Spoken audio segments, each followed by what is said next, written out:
Well, Cambodian Prime Minister Hun Sen kicked off his 5-day official visit to China on Monday. CCTV News examines the country in detail. In the 1970s and 80s, tens of thousands of Cambodians fled the nation to escape the hardships of the Khmer Rouge regime and the ensuing civil war. Many are now returning to Cambodia, not just to rediscover their homeland, but to also use their degrees and technical skills to help rebuild their country. Jack Parton reports. A gleaming new skyscraper in Cambodia's capital, Phnom Penh. Just 5 years ago, this was a low-rise city of mostly dirt roads. The kingdom is on the path to economic recovery after its infrastructure and entire middle class were eradicated by the Khmer Rouge regime in the mid-1970s. At that time, refugees were the country's only export. As Cambodia begins to prosper, many former refugees are now returning home, bringing their business and technical knowledge with them. Stephen Part is one of them. He fled with his family at the age of 5.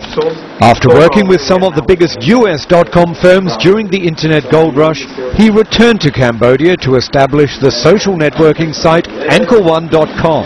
We want to unite Cambodians from all over the world. Since in the past several decades, Cambodians have been scattered around the globe, and we hopefully we can bring everyone back together on a virtual platform. 6 years ago, Cambodia's resurgent economy was recording double-digit GDP growth.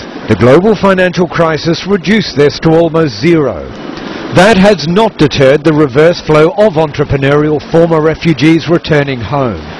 And there are already signs of a recovery. For 2010 and 2011, the growth started to recover, and we expect about 5-6% for 2010 and 6-7% for 2011. Cambodia does have some natural advantages. Around the world, aging populations are causing economic woes in many countries. Not here in Cambodia, where more than 60% of the population are under 24. But education remains a pressing issue. That's why this former refugee returned to set up private schools. Developing education is the core to success in any generation. The schools have boosted Cambodia's skill base, but also proven to be a solid financial success. Right now we are considered one of the largest schools, and we have 10,000 students and about 700 staff. Bureaucracy and corruption are still concerns among people arriving to do business. But everyone agrees significant reforms have been made in both areas. There are hurdles, but there is also a sense of purpose. What do people say, like one person really change the world? And I hope to play some kind of a small role here in Cambodia. A Cambodia that to many former refugees is being called home once more.